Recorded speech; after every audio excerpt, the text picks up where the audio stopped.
नमस्कार, स्वागत है आपका जीबीएन 24 में। मैं हूं आपके साथ खुशी मित्तल। दिल्ली में नई सरकार की शपथ के बाद आज पहला दिन है। सरकार की तस्वीरें दिल्ली वालों को नई ताजगी का एहसास करा रही हैं। यानी लोगों के मनमाफिक राजधानी में नई उम्मीदों वाली नई सुबह तो आ गई, लेकिन यहाँ की पुरानी समस्याएं और मुफ्त वादों का पिटारा दोनों ही मोर्चे पर रेखा सरकार की चुनौतियां बढ़ाता है। बता दें कि सन 1958 में आई हिंदी की चर्चित फिल्म थी फिर सुबह होगी। साहिर लुधियानवी का लिखा गीत था वो सुबह कभी तो आएगी, जब अंबर झूम के नाचेगा धरती गाएगी।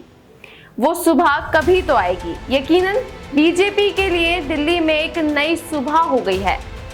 करीब 27 साल बाद पार्टी के वनवास के बादल छट गए हैं। दिल्ली के लोग नई सुबह की ताजगी का एहसास कर रहे हैं। शपथ ग्रहण के बाद ही मुख्यमंत्री रेखा गुप्ता फुल एक्शन में आ गई हैं। परवेश वर्मा समेत सभी मंत्री नए जोश में दिख रहे हैं। वहीं गुरुवार देर शाम कैबिनेट की पहली बैठक हुई। यमुना में आरती भी हो गई। कुल मिलाकर दिल्ली को विकसित बनाने का अभियान शुरू हो गया है। लेकिन विकसित दिल्ली बनेगी कैसे? यहाँ की गलियां और कॉलोनियां सुविधाओं से गुलजार कैसे होगी? कूड़े के पहाड़, सर्दी के मौसम में जहरीली हवाएं, जगह जगह बिखरे कचरे, ऐसी कई मोर्चे हैं जहां दिल्ली की नई सरकार को बड़ी चुनौतियां मिलने वाली हैं। क्या जिस नई सुबह की खातिर दिल्ली की जनता ने सत्ता परिवर्तन किया, क्या वहां रात का आंचल ढलेगा? पॉल्यूशन दूर होंगे, सड़कें दुरुस्त होगी, क्या यमुना के पानी के झाग दूर होंगे और मास्टर प्लान 2041 पर काम तेजी से होगा? हालांकि पहले ही दिन रेखा सरकार ने बता दिया कि जो वादे किए गए हैं वो इरादों के साथ पूरे होंगे। बता दें कि नई भाजपा सरकार के सामने सबसे बड़ी चुनौती दिल्ली का बिगड़ता बजट है। मुफ्त बिजली, पानी और महिलाओं के लिए बस यात्रा जैसी योजनाओं पर पहले से ही भारी खर्च हो रहा है।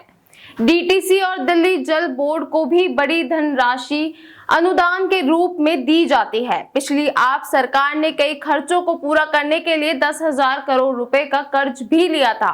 हालांकि वित्त विभाग ने इसके दीर्घकालिक प्रभावों को लेकर आपत्ति जताई थी, लेकिन फिर भी ये कर्ज लिया गया। वहीं दिल्ली की हवा को सांस लेने लायक बनाना नई सरकार की सबसे बड़ी प्राथमिकताओं में से एक है। सर्दियों से पहले ही इस पर काम शुरू करना होगा, क्योंकि सर्दियों में प्रदूषण का लेवल और भी बढ़ जाता है।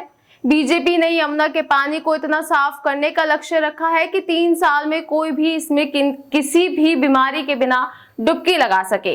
प्रधानमंत्री नरेंद्र मोदी ने खुद यमुना की सफाई का वादा किया है, इसलिए ये एक बड़ी चुनौती है। साथ ही कूड़े के पहाड़ भी हटाने हैं। वहीं दिल्ली की नई सरकार को स्वास्थ्य सेवाओं को भी सुधारना होगा, जिसके लिए अब डॉक्टरों और पैरामेडिकल स्टाफ को नियुक्त करने की प्रक्रिया शुरू करनी होगी। साथ ही अन्य सरकारी अस्पतालों, डिस्पेंसरीज और मोहल्ले के क्लिनिक में दवाओं और क्लिनिक ट्रायल्स की उपलब्धता सुनिश्चित करनी होगी। वहीं दिल्ली की एक बड़ी समस्या खराब सड़कें भी है।